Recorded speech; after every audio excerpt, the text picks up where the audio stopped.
Tervehdys, sorvikoro. Tämmönen pikkunen kulhan sorvasin ja viime syksynä hommasin Terijojan salavoja 300 tyvitukkia tämän sorviaiheeksi ja se oli paksumpia oksia sitten, niin siitä yhdestä sitten panin vaan moottorisalla puoleksi ja sitten sorvasin tuoreeltaan 2 aihiota sitten ja ne oli talven kuivumassa ollut ja sitten nyt aloin katsella, että minkä näköisiä ne on. Toinen oli kyllä mennyt aivan mutkille ja se oli halennut ihan reippaasti niin halaki.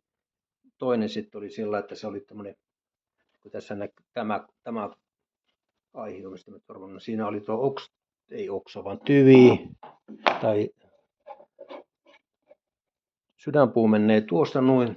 Molemmille puolille jäi tuohon reunaan, niin siitä oli tämäkin halennut sitten. Liimasin sitten pikaliimalla ja sitten tuolla nyt sitten ei paljon huomaakaan, että nuite sen tuonne jää, vaan se on kuitenkin, kun sorvatessa nyt sorvasin, niin se pysyy paikalla, että se ei lohennu eikä lähtenyt mihinkään.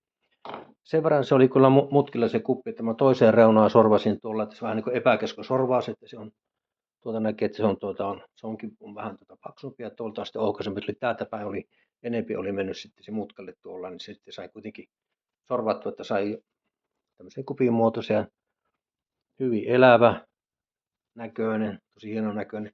Siinä näkee, kun sydänpuu menee noin, se on tummempaa ja sitten on vaaleampaa, niin se on tavallaan tullut pohjalle vaaleita tässä, kun vaaleita näkyy.